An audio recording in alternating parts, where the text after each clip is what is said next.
tellement dans ma tête que je ne peux pas m'en passer. Ce matin encore, nous allons revenir encore là-dessus. Cette fois-ci, c'est la régénérescence par la résurrection de Jésus. Alléluia. Merci. Toute la Bible nous parle de ça.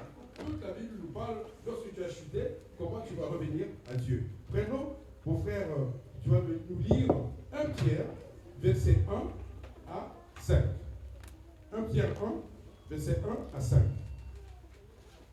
1 Pierre 1. Vas-y, s'il te plaît, mon frère. On peut se tenir debout, mes frères et sœurs, s'il vous plaît. On va lire ce texte, ce beau texte qui nous parle encore et toujours de la régénérescence. Tiens-toi debout, colonne de feu, on vous attend.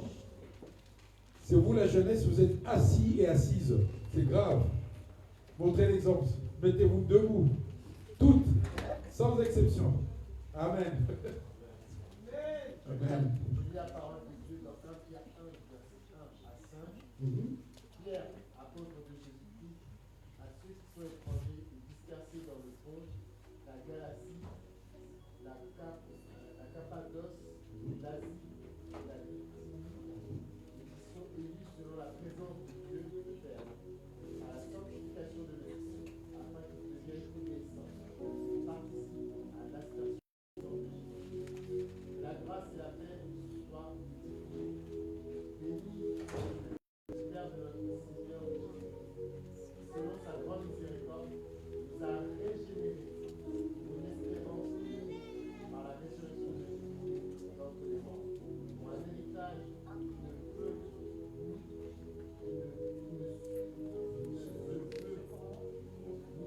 corrompre, ni périr, lequel nous a réservé dans les cieux, armés par la puissance de Dieu, gardés par la foi, par le salut, être révélé dans les derniers temps.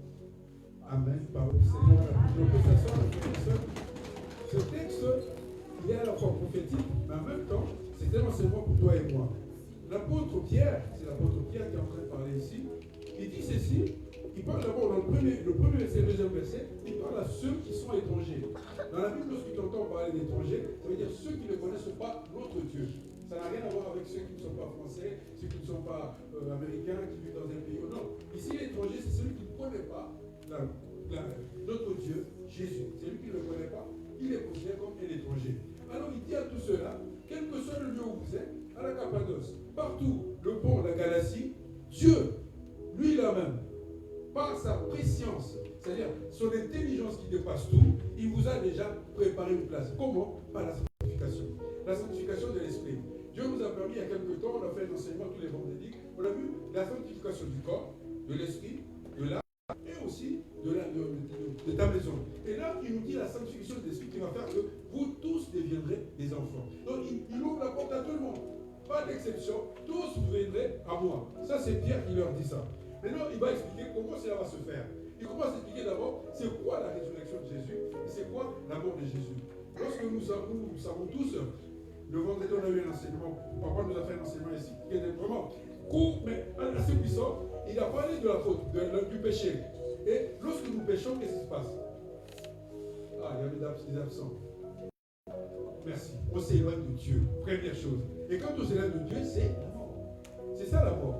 Lorsqu'on pêche, on s'éloigne de Dieu. Et la conséquence, la conséquence du péché, c'est la mort.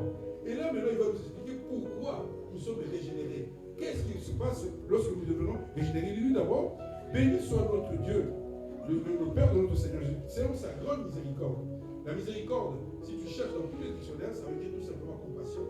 Quelquefois aussi, tu vas les trouver, on va dire la miséricorde que toi et moi devons avoir les uns envers les autres, qui est tout simplement ce qu'on appelle le soutien que nous devons les uns les autres.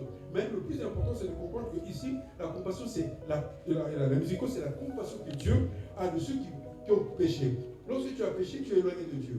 Lorsque tu as péché, c'est la mort. Par sa compassion, il va te régénérer. Et comment? Il va le faire par une espérance vivante. La mort et la résurrection de Jésus, pour toi qui es chrétien, on t'a jamais moqué là-dessus? Ah oui, moi plusieurs fois.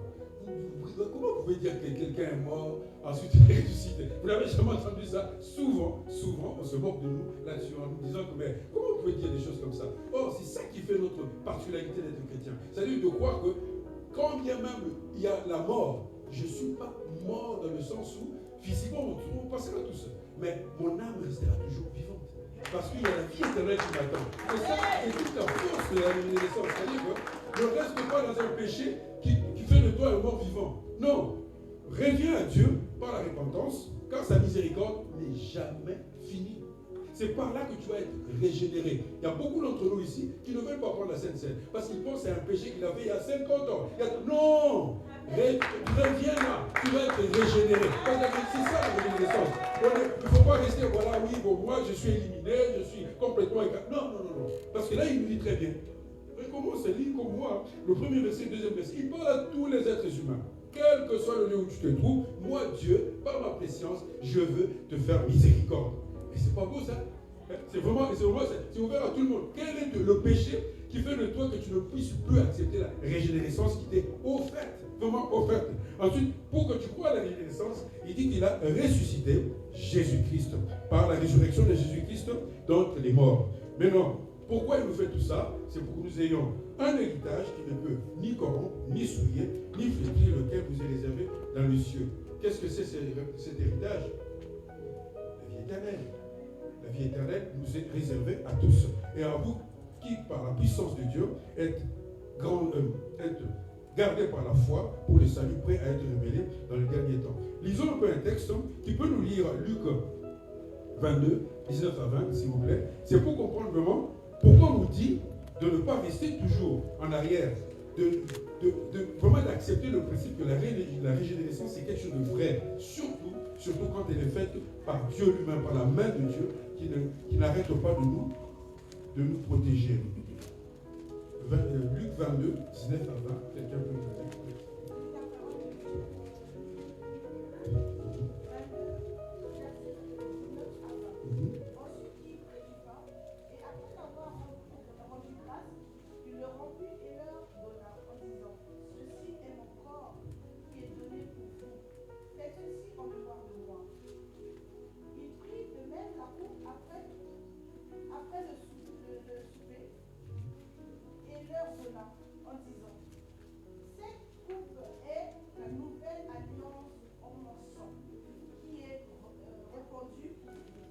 Seigneur, on applaudit pour la parole de frère et sœur.